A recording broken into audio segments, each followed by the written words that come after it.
सामने आई रऊफ़ हसन के साथ, इससे एक बात साबित हुई।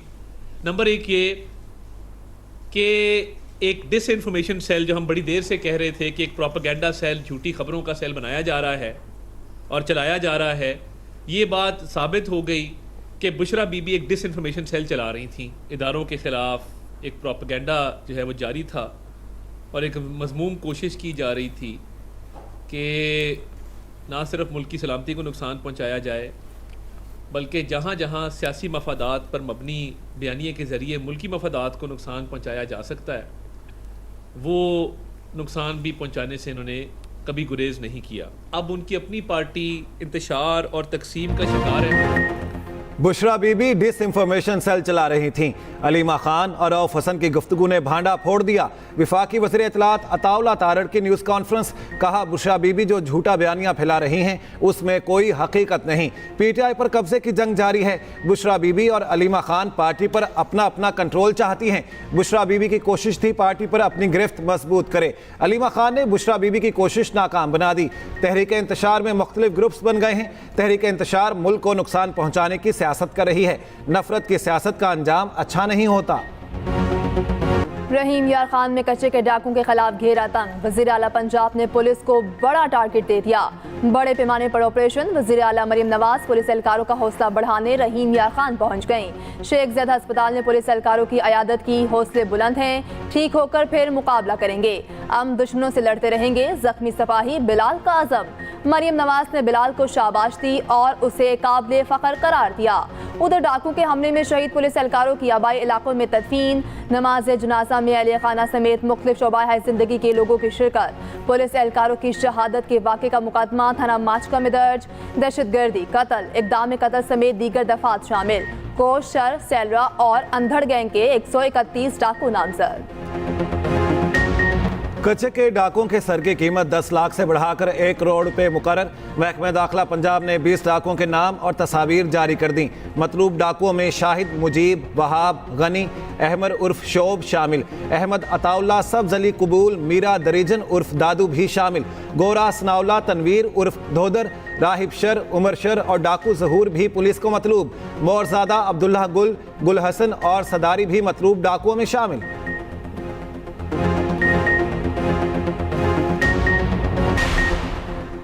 पशीन में अम दुश्मनों का बुज़दिलाना वार। पुलिस लाइन्स के करीब धमाका, खातून और 2 बच्चे जाँ बहक। पुलिस के मुताबिक धमाके में 5 एहलकारों समेत 14 अफराद जख्मी। गाड़ी और मोटरसाइकिल तबाह। करीबी इमारतों के शीशे टूट गए।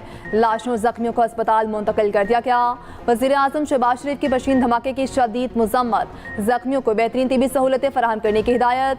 वज़ीर आज़म का कहना है कमसिन बच्चों पर हमला करने वाले बुज़दिल दहशतगर्द इंसान कहलाने के लायक नहीं। वाक़े के जिम्मेदारों की निशानदेही करके करार वाकई सजा दिलवाई जाए।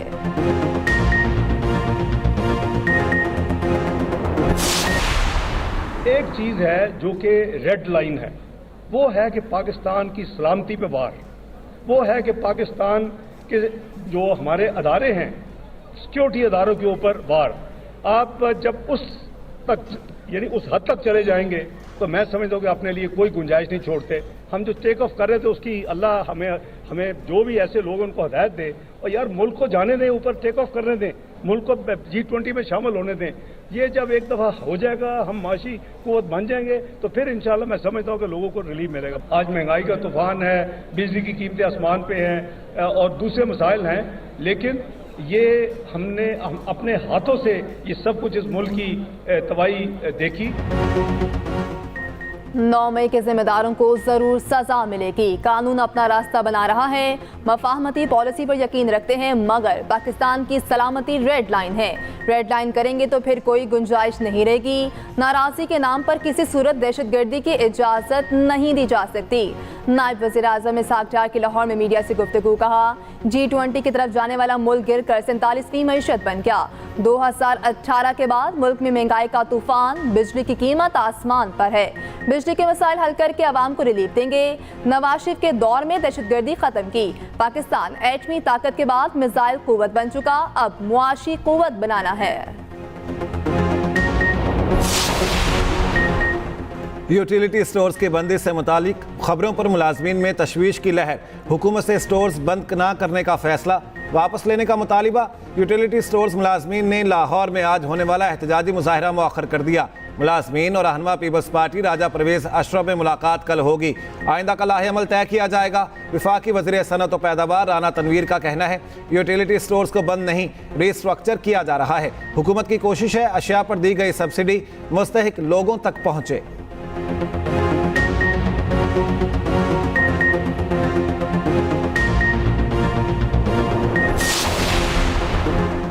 यूटिलिटी स्टोर बंद कराना नाअहल हुकूमत की गरीब दुश्मन पॉलिसी का वाज़ेह सबूत है। यूटिलिटी स्टोर गरीब आवाम के लिए रिलीफ का वाहिद जरिया था। मैंडेट चोर हुकूमत ने महंगाई के सताए आवाम को इस रिलीफ से भी महरूम किया। मुशीर इत्तलात KP बैरिस्टर डॉक्टर सैफ का कहना है नाअहल टोले ने गरीब आवाम पर जमीन तंग की। यूटिलिटी स्टोर बंद कराने से हजारों खानदानों का जरिए मुआश छीना गया।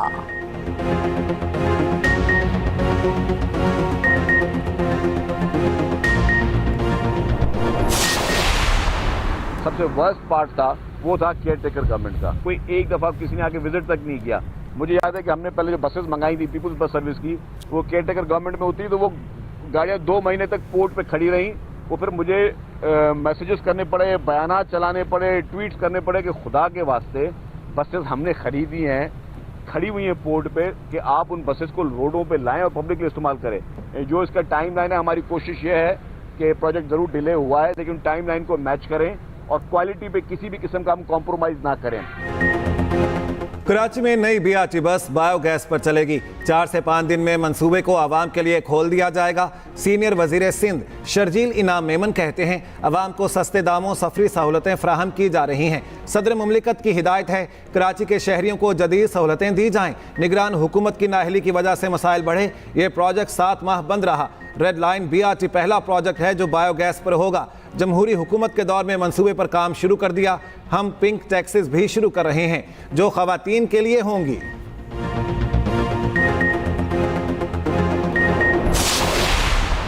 पाकिस्तान आखिरी इस वक्त दुनिया का आखिरी बदनसीब मुल्क है जहां पर जागीरदाराना निजाम अपने पूरे जबर के साथ मौजूद। बड़ी बेशर्मी के साथ इस जागीरदाराना जमहूरियत को जमहूरियत कहते हैं। आज इस असेंबली के हमारे निजाम का जबर यह है कि किसानों की नुमाइंदगी ऐवानों में जागीरदार कर रहा है, मजदूर की सरमायादार कर रहा है।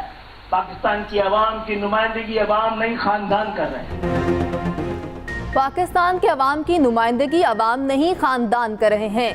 असम्बली में किसान की नुमाइंदगी जागीरदार कर रहा है। जागीरदाराना निज़ाम ने मुल्क की तरक्की में रुकावटें हायल की। चेयरमैन MQM पाकिस्तान खालिद मकबूल सदीकी का तकरीब से खिताब। कहा निज़ाम सबसे बड़ा दुश्मन है, निज़ाम के महाफिज ही बड़े दुश्मन हैं। इस निज़ाम को गिराने की ज़रूरत है और कोई रास्ता नहीं। पाकिस्तान बनाया था, बचा भी लेंगे और तामीर भी कर लेंगे। मुस्तफ़ा कमाल का कहना है हमारे मुल्क के खजाने में सिर्फ 9 अरब डॉलर्स हैं। लोग गैर कानूनी तरीके से कश्तियों के जरिए बैरून मुल्क मालिक जाते हैं। सिम दुरुस्त हो तो हमारी कौम सबको पीछे छोड़ देती है। बेलास टीपू कत्ल केस का मरकजी मुलजिम एहसन शाह मुबैना पुलिस मुकाबले में हलाक। पुलिस ज़राए के मुताबिक लाहौर में पुलिस एहसन शाह को बरामदगी के लिए शादबाग ले जा रही थी। मुलजिम के साथियों ने पुलिस पर फायरिंग कर दी। एहसन शाह अपने साथियों की फायरिंग से मारा गया। मुलजिम एहसन शाह ने बेलास टीपू की मुखबरी की थी।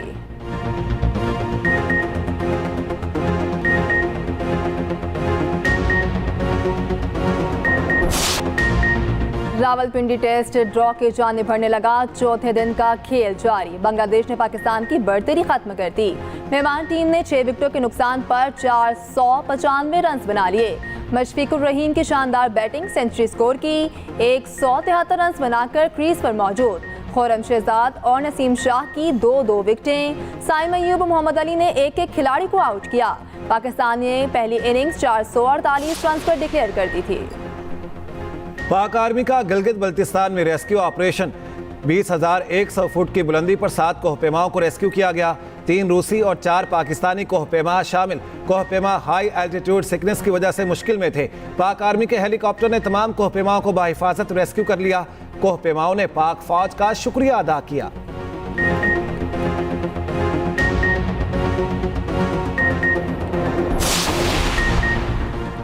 मॉनसून का नया ताकतवर सिस्टम बरसने को तैयार। 26 से 29 अगस्त तक मुल्क भर में बारिशों का इम्कान। महकमे मौसमियात के मुताबिक मानसून हवाएं कल मुल्क में दाखिल होंगी। मुल्क के बेशतर इलाकों में आज मौसम गर्म और मरतूब रहेगा। जनूबी पंजाब, बालाई खैबर पख्तूनख्वा, जनूब मशरक़ी सिंध, कश्मीर में बारिश मुतवक्के।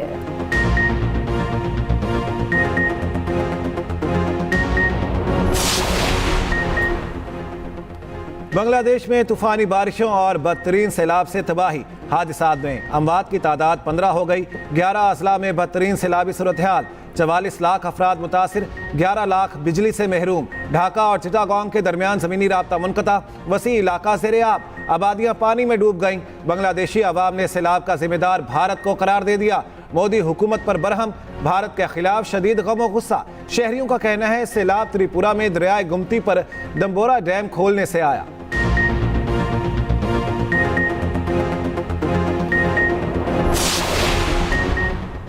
लापता भाइयों के केस में हुकूमती इदारों की बेहिसी अफसोसनाक है। अजहर मशवानी के 2 लापता भाइयों की बाजियाबी का केस। इस्लामाबाद हाई कोर्ट ने तहरीरी हुक्मनामा जारी कर दिया। हुक्मनामे के मुताबिक 6 जून से लापता अजहर मशवानी के भाइयों का कुछ मालूम न हो सका। एडिशनल अटॉर्नी जनरल ने बताया, तवक्को है अटॉर्नी जनरल मामले पर वज़ीर आज़म से मिलेंगे। हुकूमत की जानिब से अदालत के सामने कमजोर जवाब दिया गया। इसराइल की गजा में बर्बरियत थम ना सकी। हमलों में मजीद 20 फ़लस्तीनी शहीद। खान यूनिस में 2 बच्चों समेत 11 फ़लस्तीनी शहीद। सेहूनी फौज का शिमाली गजा के फ़लस्तीनियों को फौरी इनखला का हुक्म। काहिरा में जंगबंदी मुज़ाकरात कल दोबारा शुरू होने का इम्कान।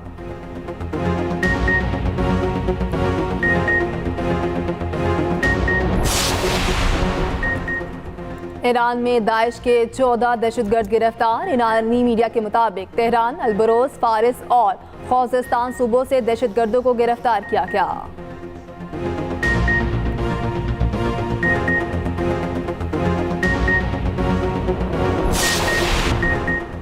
साबिक कप्तान शाहिद खान आफरीदी नाना बन गए। फास्ट बॉलर शाहीन शाह आफरीदी के घर बेटे की पैदाइश। स्टार क्रिकेटर ने बेटे का नाम अली यार रखा। पाकिस्तान टीम के खिलाड़ियों, मैनेजमेंट और पीसीबी के शाहीन शाह आफरीदी को मुबारकबाद।